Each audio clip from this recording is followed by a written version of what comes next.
Welcome to episode 25 of What Happens Next, the What Happens Next podcast, the podcast dedicated to helping you navigate what's next in your life. And for me, the key factor here is helping you think about, if you're in your 50s and 60s and thinking about what's next, be it retirement or simply the next chapter, thinking about that with a degree of balance. However, this interview today is with a guy called Darryl Bates-Brownsword. Now, the reason that I wanted to get Darryl on to have this conversation was because, in my experience, when business owners come to see me about their financial plan. Sorry, I should have introduced myself at the start. My name's Chris Dames. I run a financial planning business called Savello and host the What Happens Next project, YouTube channel and podcast.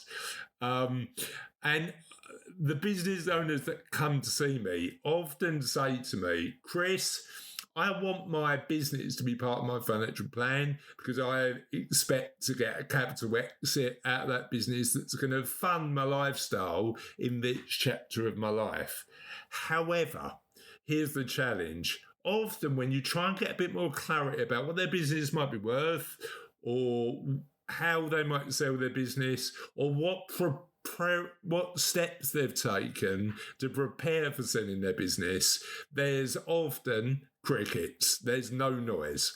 And I think if you're a business owner, working with people like Darryl, people like Clive Spolander, who we've been grateful enough to have interviewed on this podcast on What Happens Next, to help you structure your business so it's ready for sale. And as Darryl puts it in the interview, exit like a boss. So without further ado, if you're a business owner and you're thinking about exiting within the next 5 to 7 years, you're going to get loads out of this interview.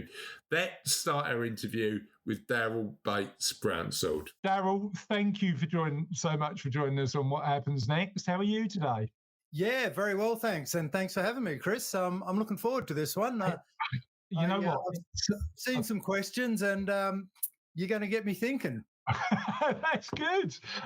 Getting people thinking is part of the job, I think. And I really appreciate you coming on because, as I've said to you before, so many of our clients and people who we know sort of watch and consume our content are thinking about what happens next, not only for their lives but also for their businesses. And for a lot of us who are business owners, you know, our businesses become component parts of our lives, and thinking about transition is often a fairly difficult one. So I'm really curious and excited to dig into that with you today. But before we do that, tell us a little bit about you and your business. So my name's Darryl Bates-Brownsword. I run a business here called Succession Plus. Now, Succession Plus grew out of a typical management growth and consulting company and working with SME business owners, so that typical 2 to 30, 40 million revenue mark, owner-led businesses, where we recognized that in that marketplace, many of them were growing their business and their business was their largest asset. And they were thinking of that asset as their pension. And they were expecting it to fund life after work. And just seeing too many of them get to the point where they're ready to, capitalize on that and realizing that their business was just in no state to be sold. And they're going to a broker and they're going, look, I can't sell this. And what should have ended up being, the pinnacle of their career and their business success ended up feeling like a messy divorce. So that's why we built Succession Plus. We help business owners prepare for exit so they can exit like a boss. I like that phrase, and I saw that on the website this morning, exit like a boss, because I'd imagine that a lot of the business owners are in control of their own destiny, and then they reach a point where they've got to sell and they're not, right? So how do you maintain that control throughout that process? So I suppose it's not one I've put on the question sheet, but what are the key factors to maintaining that control when you're thinking about selling your business, do you think? Well, I guess the when you're thinking about selling your business, you're actually giving up control and you're handing over control to the next generation. Yeah. And you bang on there, Chris, because, especially at the smaller end of that SME business market, where businesses are, if you have a look across the sector in the UK, there's a lot of businesses that have sort of capped out at 1.5 mil revenue. And businesses of that size are businesses where the owners really are in control, and we might argue control freaks. And that's okay, but they can span, their span of control is sort of 10 to 12 people, and it maxes out at that. And that correlates to about, 1.5 million pounds in revenue. And growing a business means that we need to actually maintain control, but without doing the work ourselves. So how do we delegate and maintain control? And I guess, just thinking on my feet here is there's a bit of a correlation there when it comes to our financial planning after that. We're not just whacking all the money in the bank and hoping that, it works out. We're working with you guys to maintain that money fulfills on its potential, and that we get to continue what happens next as expected. Yeah, 100%. And I think that's an interesting one, isn't it? That, what I've found growing my business, and I'm sure you have grown yours, is the more I'm able to let good people do good work in areas that I'm not particularly good at, the more it frees my time to do stuff like this that I really, really love. So I suppose it's that element of being comfortable with not always being the person who's got all the answers as part of that journey, I'd imagine. Yeah, and it's so easy to say, isn't it? Like you just said, it's so easy. You just got to get out of the way, and there are people who are better at it than you. And we know all of that, but it's our business and it's my baby, and I've built it up from scratch, and no one knows how to do it like me. And I built the marketing channel, and I'm the best salesperson in the business, and no one can do it like me. And I brought in a marketing person, and they said they had all this experience, and they let me down, so I just had to do it myself. So and why did they let you down? Because they didn't do it your way. Well, why is that? Because you didn't show them how you wanted it done. You just said go and do it.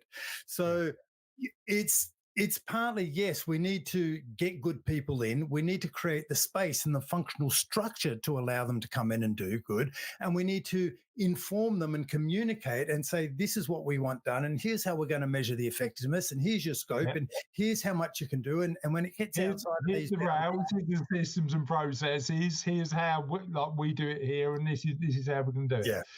Yeah. What to do when something is outside of the scope of those processes. You need to inform them how to do that as well. Yeah. I'd imagine as well that you need to leave some scope for positive change, right? So the evolution of the business needs to happen. So how do you empower people to take that on? How does that fit into the plan? Well, that's where the functional structure comes into play. And what we do as business owners of SMEs is that we go, hey, look, it's time to get some structure into my business. What a big business do? What do they do in corporates? Well, they have an organizational chart, and we try and retrofit and jam an organizational chart, a corporate style org chart into an SME, and it just doesn't work. What we need to do is we need to look at the functions, everything that needs to be done to run the business over the course of a year. And if we identify all those functions, we quite often have more functions than we have people. So we identify what needs to happen first and assign it to people. So people end up with several jobs rather than who's doing what. And we need to grow out of who's doing what into what needs to happen in the SME. And that will give us structure. And as we grow, we can see where the pressure points are. And then we can start re-signing and just moving people out of the slots and the functions, because the functions will always remain the same no matter how big we get. Yeah, it's task related as opposed to role related, isn't it? What actually needs to be done and who does that job? I completely get that. Yeah. So new business, a business owner comes to you, they're thinking about what's next in their life. Mm-hmm. Help me understand a little bit about the process you follow to support them to get to the point where they can exit like a boss. Let's get that in again. I'm going to probably say that at least 5 times, Darryl, in this interview. Well, if you're saying it, that saves me saying it, because ultimately that's what we want, isn't it? We want Chris, did you know? Look, I don't know if you're aware of this, and some of the people listening to this may not be aware of it. But if we're talking to business owners and we all want to exit like a boss, the reality at the moment is, and this is what we want to change, and hopefully you'll be able to help us with this. But the reality is that 4 out of 5 businesses that go to market, they get to that point where they go, I want to sell my business. Only 4 out of 5 get to sell. So that means 1 in 5 is getting to exit. That doesn't even mean exit like a boss yet. They're actually getting to exit. Now, of those 1 out of 5, 20% fail to sell. 80% fail to sell. Only 20% sell. Right. Okay. Only 20% sell. That's what's so terrifying, I think. As business owners who've taken risks their whole life and have an expectation that at some point they're going to exit and they're going to sell their business, and they're living and running their business with this assumption in place and it not coming to pass. Yeah. That's what we got to change. And a lot of them are also hoping that at some point they'll get their business to a size or a stage where someone notices and comes and gives them a tap on the shoulder. Now, that doesn't always work either, because if they're not exit ready and they're just reacting, then the buyers go, we won't do it at the moment. And the sellers often say, we couldn't make it work. But the reality is the buyer runs for the hills because it's just too risky. And they're just going, what are the risks? I'm looking at the risks. No, thanks very much. And I'll just move on because there's plenty of opportunities out there. Yeah. So what we've got to do is de-risk it for them. Yeah, I mean, the model that you talk about on the Succession Plus website is interesting because it's actually about the elements that you need to consider when you're thinking about de-risking your business. So can you talk me through those elements and the elements that you need to consider when you're thinking about de-risking? Yeah. So when we're starting, we get to that point, and hopefully this is about 3 years before we have any before we want to leave our business. We get to the point where we go, look, I want to leave my business in 2 or 3 years' time. Let's get it ready so I can maximize the value and exit like a boss. So what do? Well, we need to know the starting point, and we need to know the starting point from a buyer's perspective. So what we do is we go, let's do a fact find and we'll do a complete analysis. And it's a bit of a reverse due diligence, but let's have a look at what your business is worth today. And we're taking it from a buyer's perspective. So we don't sell businesses. So from that perspective, we're independent and we have no attachment to you actually selling your business and us collecting a commission. So we go, let's have a look at the starting point. Right. Now, you've got some goal in mind of, I want to sell my business for X, or I think it owes me this much. Every owner has a number in mind, whether they've done some work with you and you said you need this much to keep going for financial independence, or whether it's just a number of I want to sell it for 5 mil, 10 mil, whatever it is. We've got a number in mind. So we need to get that starting point number and see what the gap is between what we need and what we're hoping to get and what it is now. So that's stage one. We do that assessment. Now, part of that assessment is seeing the gap between where it is now and what you want it to be. But that assessment also includes an attractiveness score. How attractive is your business to be bought? Because there are some things that will make it easier to sell regardless of the value. And the other thing we do is we include an assessment of the value potential of your business. So we go, if you were operating at best practice, if your business was attractive to be acquired by a strategic buyer, here are all the things that will influence the valuation and here's the total, or based at your current revenue, what your business could be worth. Now, obviously, as you go on and over a 2 or 3 year time period, hopefully you're going to increase the revenue and the profit as well. So you will actually increase that overall valuation. So let's start with an assessment of what's possible. The next stage. Sorry, go on. Yeah, go on. Talk to me. I'm going to sort of dig a bit deeper. Talk to me a bit about some of the factors that might have an impact to the attractiveness score, and talk to me about some of the factors where it might not be in the current value, but there's a value potential there. Okay. So the things we're looking for is, these are all risks, Chris. There are all sorts of different risks, which just make it easier to buy. So, and I won't talk about them in any particular order, but we'll go, who owns the business? What do the business structures look like? Is the building in the business, or is there a building in the pension? Because someone who wants to buy your business wants to buy your business. Chances are they don't want your property. So just what are the structures? And then from the owner's perspective is are there any tax advantages or disadvantages of the various structures I've got? Yeah. Then we'll go, hey, look, is there more than one owner in the business? And do we have some shareholder agreements in place? Are we protected? Do we know what's happening? Like, is there any risk there that someone wants to hold back and doesn't want to, participate? There's a risk there. We do a deal and someone's got 5% and says, no, I don't want to sell. There's a risk there from a shareholder perspective. We then start to have a look and go, okay, look, we'll do some benchmarking and we'll go, how do your financials compare with best practice? What are best in class financials for a business similar to yours that's doing really good? So that'll influence the valuation on the profitability side. Then we'll go, how integral are the owners into the operating of the business? Are they key people? Are they the best salesperson? Are they the key person for delivery? Are they the best technician in the business? Or are they hands off just working on the business? So how integral are they? How many people are there in the business? So size has an influence on valuation. How repeatable, how predictable is the business? Do we have systems in place? Have we got processes? Are they all documented? Do we have management systems as well? Because when we talk about systems, most organizations talk about the operational side of the business and the quality. If we look at the ISO 9000 series, they're pretty much operational.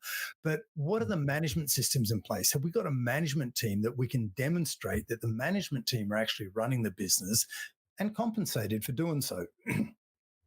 Are we paying market-based salaries? Have we got the right people? And what's the staff retention looking like? What's the client retention looking like? What's the revenue look like?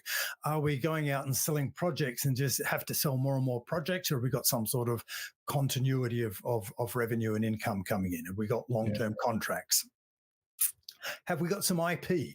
Have we got IT, intellectual property? Have we got some sort of proprietary product that you can only get from us, whether that be a methodology or are people coming to buy our knowledge and our experience and our expertise? Because if you're buying my experience and I leave the business, that's no longer available.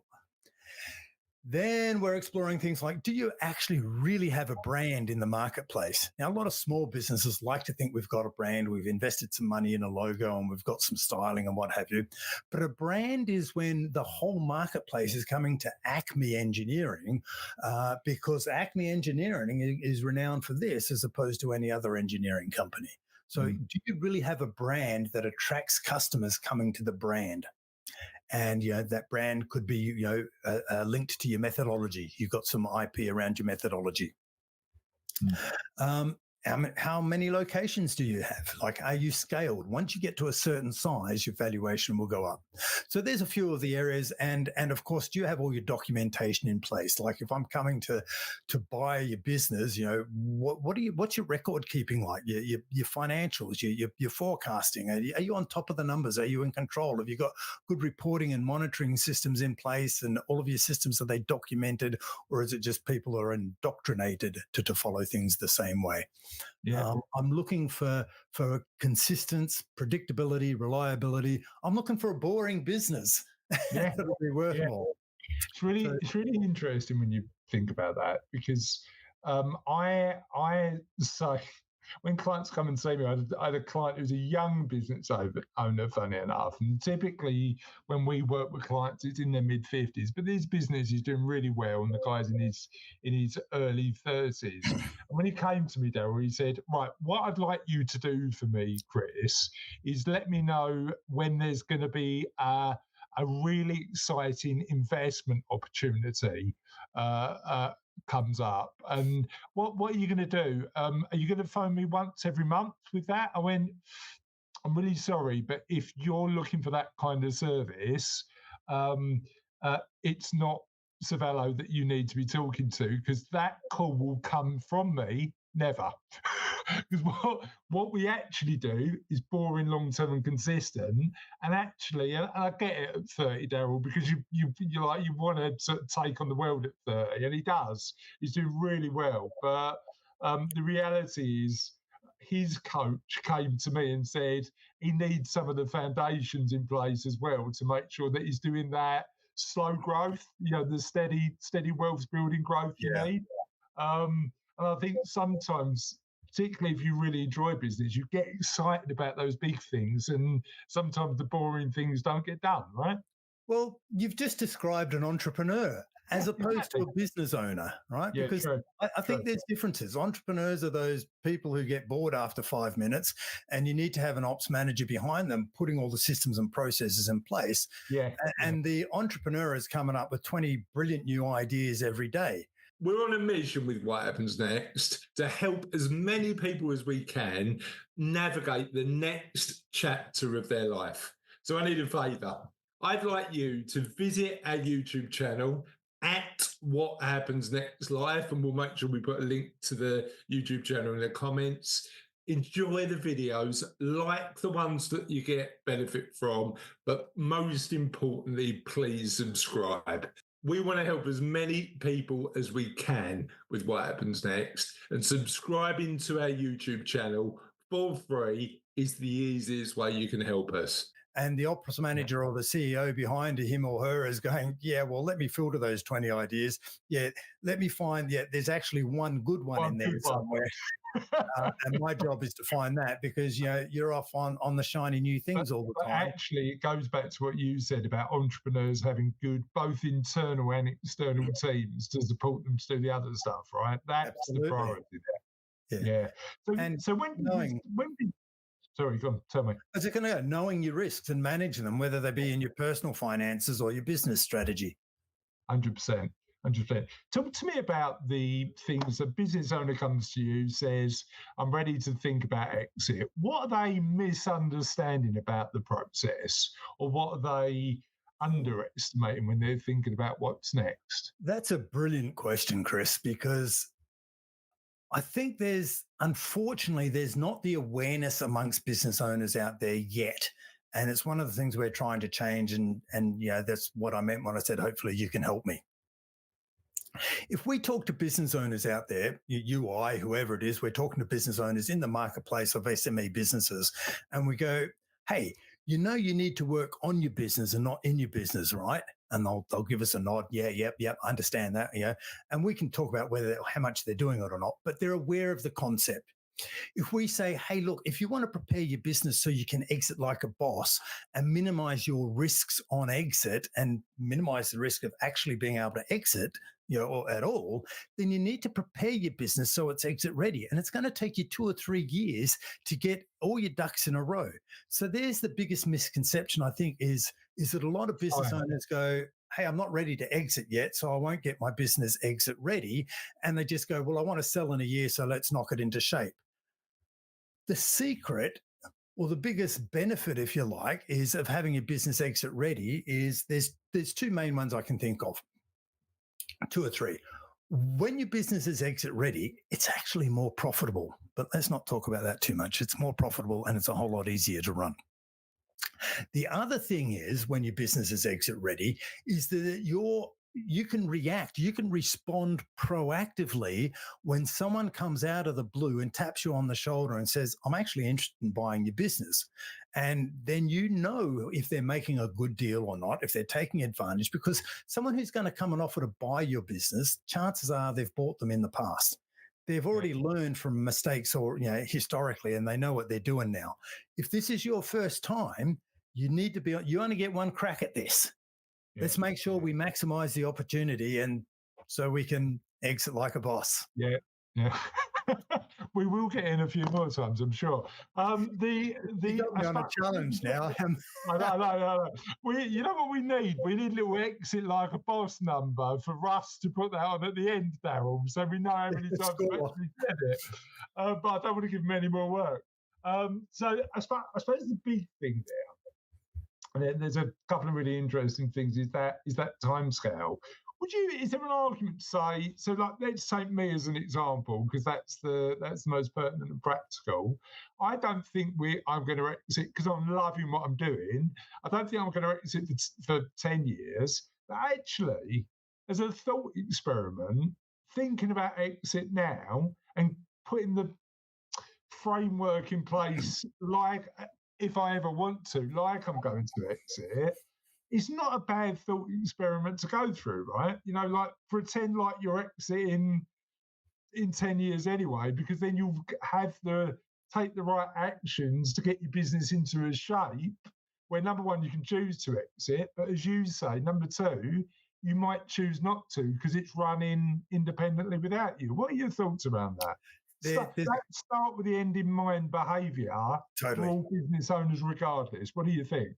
There's a couple of things there, Chris. The first one is we've already sort of touched on, and that's if someone comes and taps you on the shoulder and says, hey, I want to buy your business, you can have a serious conversation. If you're not ready, even if they offer you something attractive, chances are they'll walk away if it takes too long, because nothing kills a deal like loss of momentum. Yeah. The other thing is you've said, hey, I don't plan to exit for 10 years. Now, I don't want to put the jinx on you, but what happens if you get hit by a bus? Yeah, no, sure.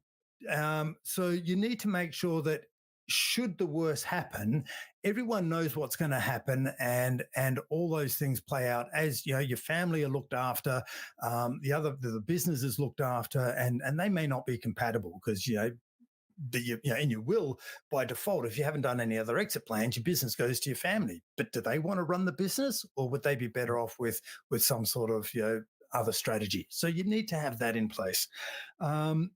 And then, as you already mentioned, is if your business is exit ready, that frees you up and you can be more opportunistic to identify other, as I say, opportunities or strategies in the marketplace, whether it be for you to do something like this, or you might figure out how to go, actually, well, maybe I can buy an accounting practice, or maybe I should get into this. And that's a beautiful, next door product for my existing business.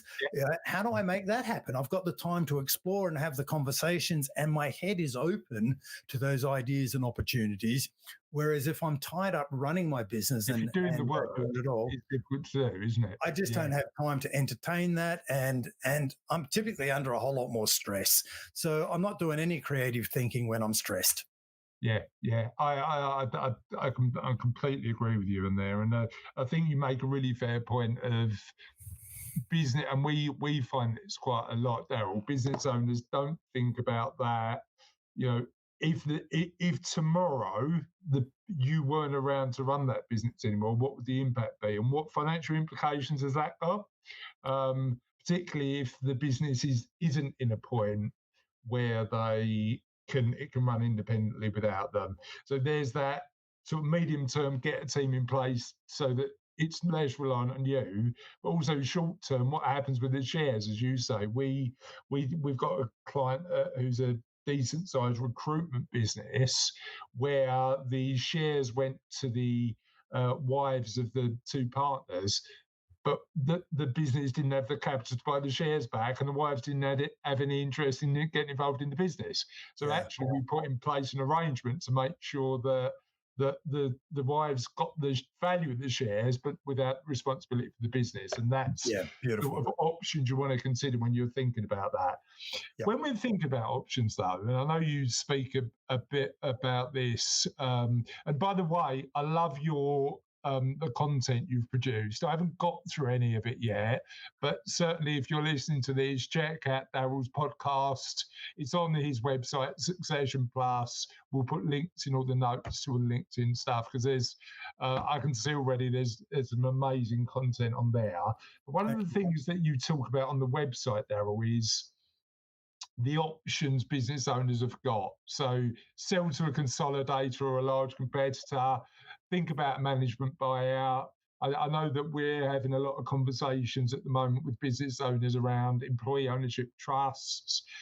Help me understand a little bit about some of the options available for business owners if they're thinking of selling, and what are the pros and cons they should be thinking about when they're thinking about those options.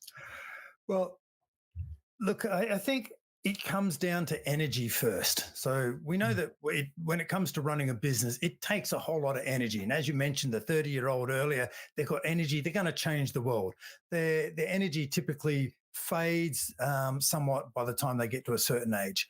But I reckon there's a couple of, let's just talk about the two positive actions or areas for options of exit first. And that's based around energy. So the first energy, if you like, is when the business owner or owners have reached the point where they've been running their business for a number of years and they go, look, I've just taken the business as far as I want to take it. I'm satisfied. I'm content with what I've built. We've got the business in good hands. I've made a lot of money and I've extracted good money out of it. I'm good. And now I want to hand it over to the next whoever's the next guardians, custodians of the business. So there's kind of I'm ready to just gradually step down. I'm done, but I'll step down and I'll hand it over. I don't want to give up altogether because I want to make sure the business has a good future and the legacy lives on, for example. I want to gradually step down and hand over and do a good job. So that's one energy. Another energy is, hey, you know what? We've taken this business so far and we've had some good results so far. But, we're not done yet. I reckon let's have one last surge, one last push. We go all in, we get some funding, we can do this, this, and this, and we can crank this baby up and then we can go out with a bang. Yeah, and there's different energy there. And that's what I call the step up energy. So that's all in and we want to step out in style. So neither's right or wrong, but what we need to do is capture what is the energy and what's the passion, the desire of the owners that we're working with. Then we can go, okay, so let's figure out how much they want to step up. What's the risk profile they're going to work to when they step up? Are they going all in? Is it all on black? Is it double or nothing? What is it? Or is it, well, when we say step up, we don't want to like. Yeah, but as you say, there is it's really interesting because I've had this conversation before around the word entrepreneur and the word business owner. Because I'm a business owner, I build my business incrementally, but I know a lot of people who are entrepreneurs who go, right, we're giving it a go, we're doing it big, and I think the attitude is different, isn't it? Yeah, it is, and it's one of my favorite conversations, Chris, because the entrepreneurs, they're not doing it for the money. They're doing it because they've seen a challenge. They see something that needs to change. They got to fix something. They can see an opportunity that something needs to be built because it hasn't been done before. They're breaking all the rules. And when people are saying it can't be done, they're going, well, get out of my way because you're slowing me down. So, and then the business owners are going, well, I can make a lot of money here. It's a good business. It's a good lifestyle. I'm happy with that. I can build wealth and I can look after a whole lot of clients and I can do a good job.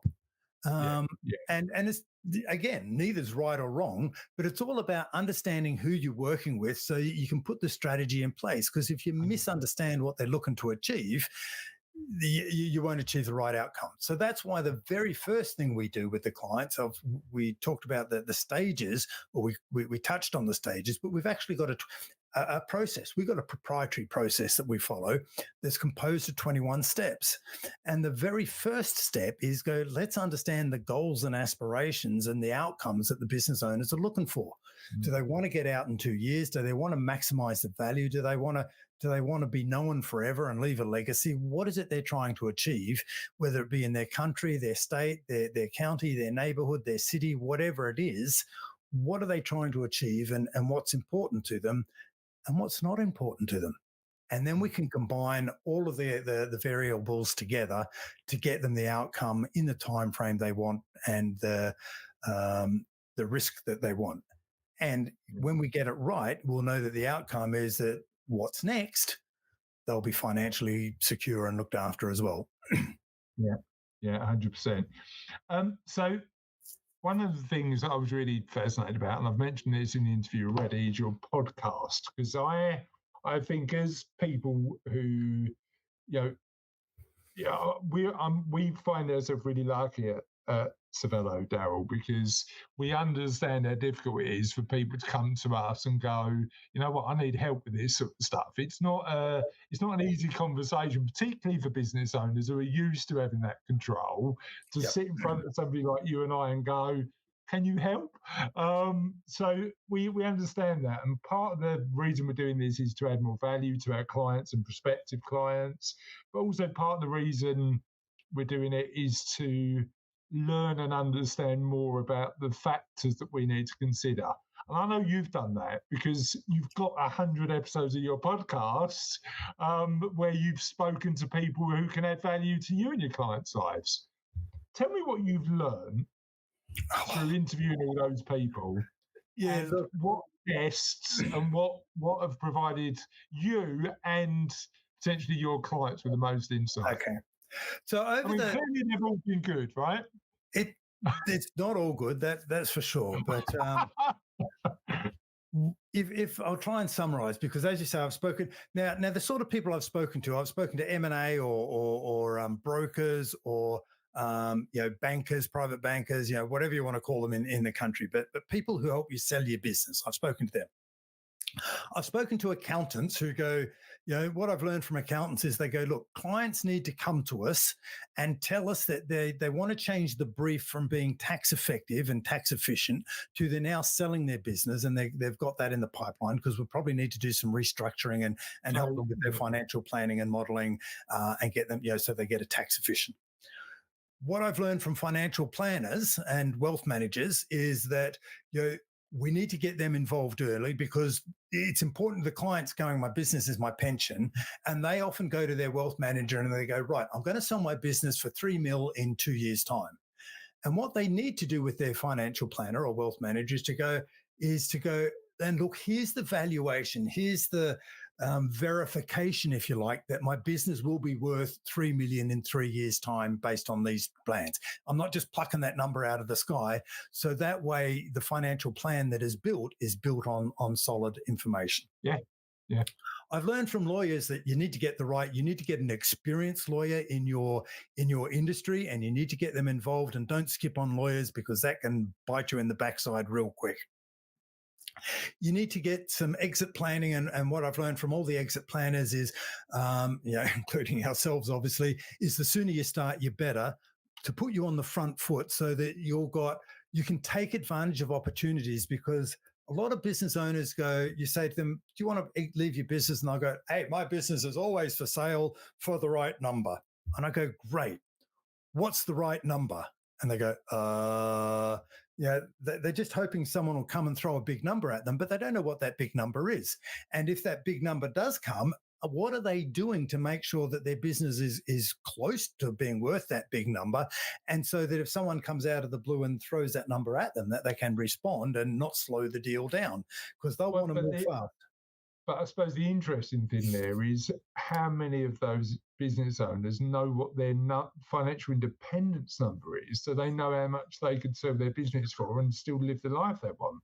Well, and I don't know the answer. They don't, because how many of them actually get financial planning advice? But I think there's two numbers, Chris. One is, what's my number to be financially or independently wealthy, where I don't need to work? Yeah.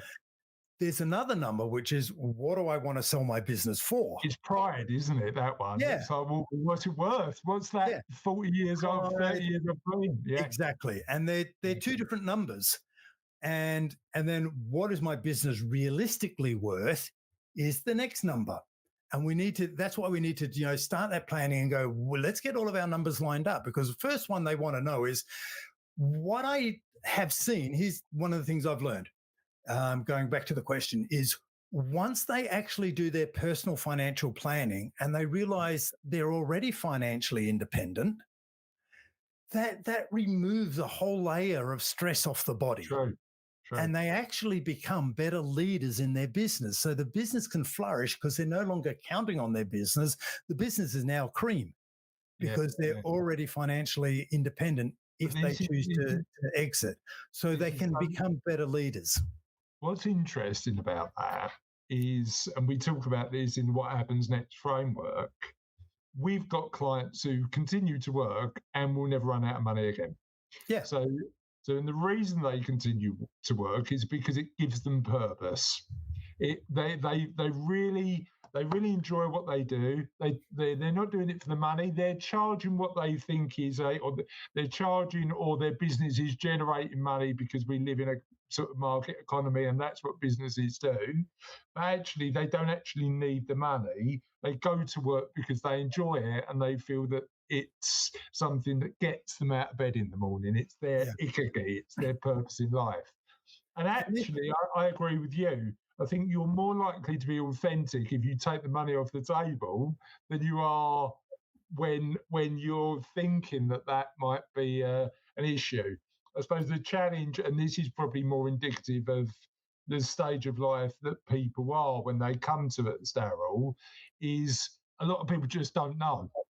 And then if we can give them clarity, even if they're not there yet, then they've got a framework to work on. And it's the same as what you do. It's the element of, don't guess, get clarity from experts who can help you with this stuff so that you can live the life that's more authentically yours and live life like a boss. I'll pinch that just for that. Yeah. And it's an interesting point because some people will, and I think one of the entrepreneurial myths is that they want to be financially independent, and so they can go and sit on a beach and drink pina coladas. And it's just a myth because those sort of people, after 5 minutes on the beach, they're going to go, right, what's next? I can commercialize this beach. Well, that guy can be selling me pina coladas at double the price. Or he or she is thinking up new business ideas and opportunities all the time. So we've got to figure out what's next, to keep them engaged and what gives them purpose, as you say. Now, some people will go out now, depending on what business they had, because some people are sort of self-employed with a few helpers, and they are the main person in the business, and they'll keep working and charging and doing what they want. Some people will leave a business and they'll actually sell a business as a going concern, and they might set up on their own and do something just on a self-employed basis. Some of them want to go, hey, look, I've done really well here. I've grown my business. I've scaled it. I've exited. I've now got a bank account full of cash. I want to become an angel investor and go and invest in some other businesses and help out and show them what I've learned. Now, we need to be real careful about that one, but there are ways to make that viable for them so they get the fulfillment they're looking for, but they need some additional skills.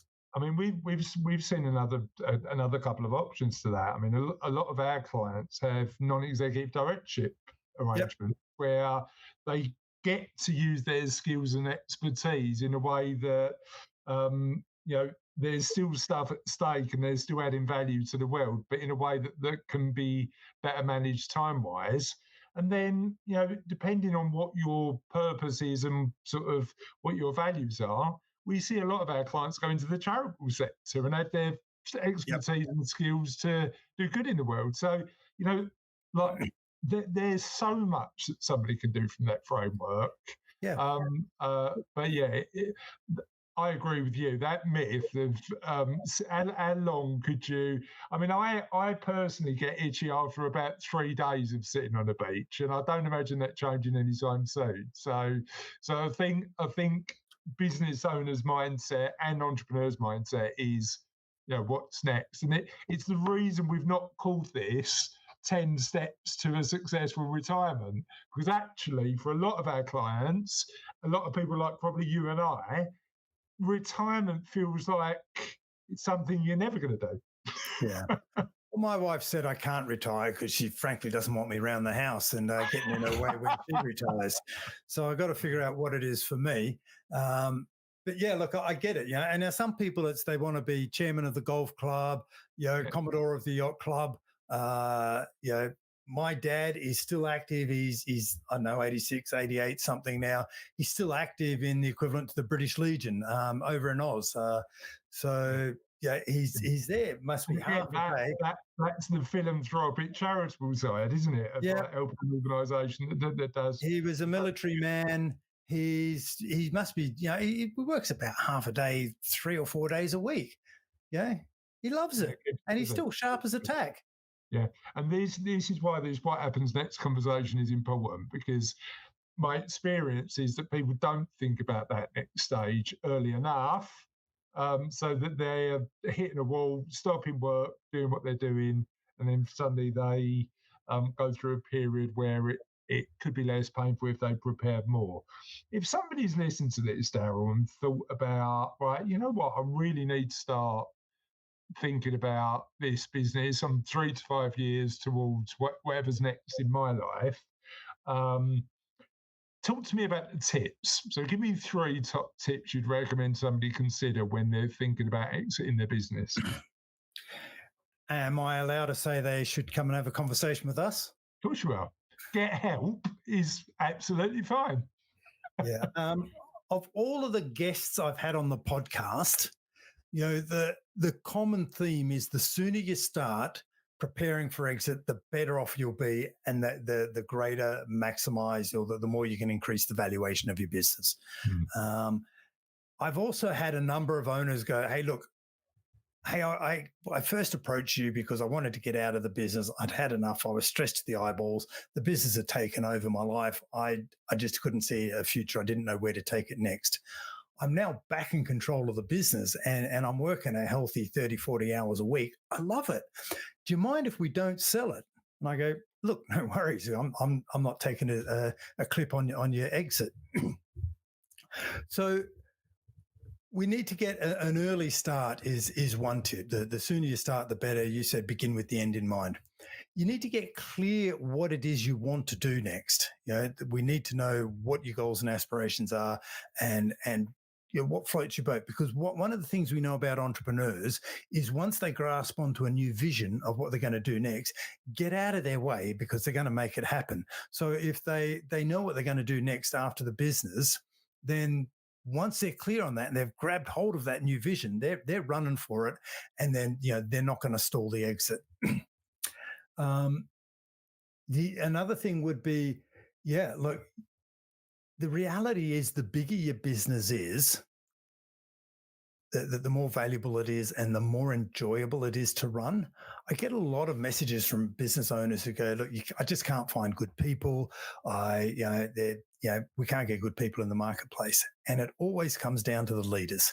The good people are looking for good leaders. So invest in yourself, in your leadership styles, in the skills you've got to transition yourself out of being in the business to on the business.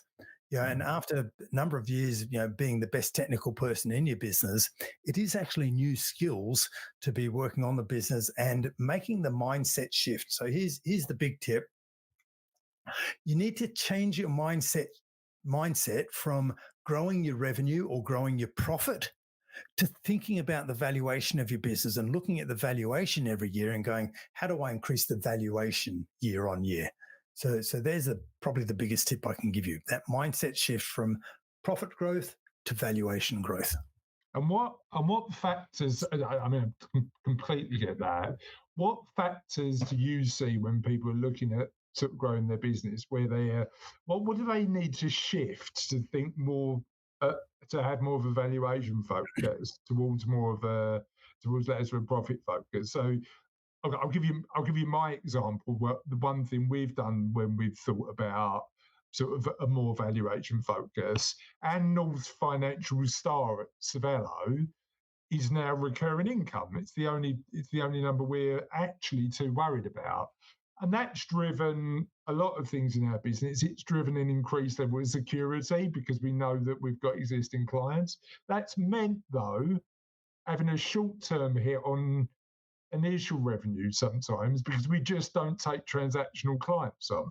It just means that recurring income's increasing. So I see how that increase in valuation and change in shape of the business might work in a world like ours, but more generally, how does it work in the sort of in businesses, and what shifts would you help people consider when they're thinking about moving from that profit revenue model towards a bit more of a valuation model? So you couldn't have set that question up better if you tried. So the reason I say that is that there are 7 levers, we call them, for addressing the risk to the valuation of the business. And they go in increasing order of impact they have. The first one is get your revenue sorted.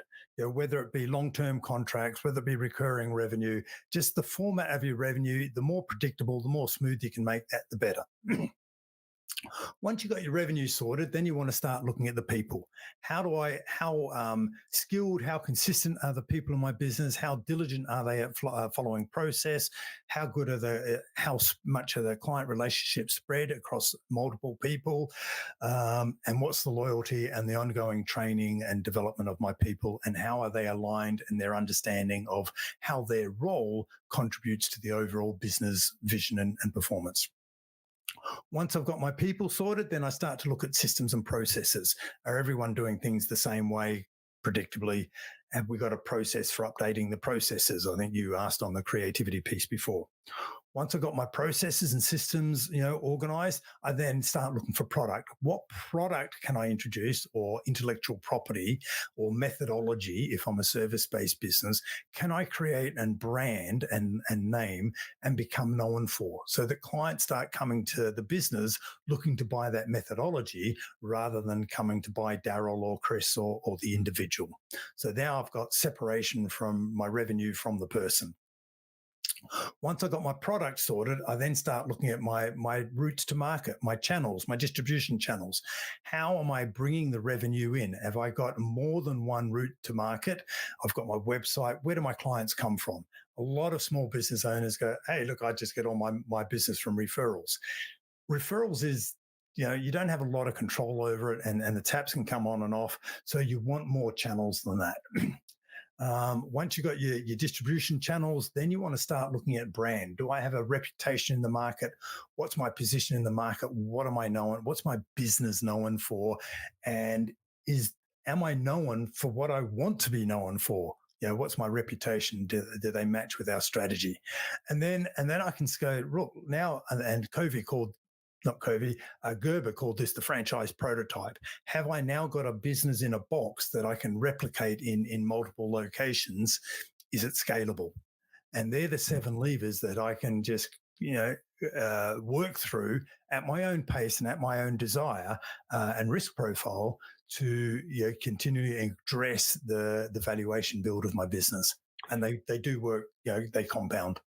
And I'd imagine that's in a position of flux as well, right? Because you as your business evolves, you need to continue to revisit those elements. Yeah, look, that's a really good point. You may have one product and then you go, well, do I have a product ecosystem? Do I have a product suite? I have, what are the products that people come to me for? My position was X and I've grown tenfold and that's no longer relevant. Do I need to update my position in my marketplace? Yeah. So I think as you grow, you will and evolve, you need to update all strategies. Fabulous.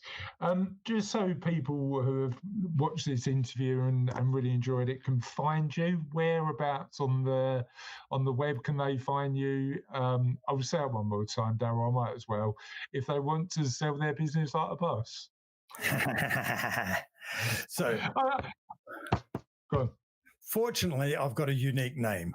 So you can see my name on the screen. If you search that, you're going to find me. I'm the only one in the world. The website is succession.plus. If you just type in succession.plus, you'll find me there, or you'll find my name on LinkedIn. And you mentioned the podcast. If you want to find the podcast, just search any podcast platform for Exit Insights, because we're sharing insights about what you need to do to prepare for exit and what people who have already exited their business, what they wish they knew before they started. Yeah, perfect. Thank you, Darryl, and thank you so much for your time during our interview today. I've loved it. Hey, thanks, Chris. I appreciate you taking the time and asking me some questions I really had to think about. It's always a pleasure. I really hope you enjoyed that. And one of the things that we really want you to do is get as much from the What Happens Next project as you can. And we think that one of the big things you're going to get loads from once it's written is the What Happens Next book. Now, that's currently a work in progress. So I'm doing the work to complete the book now.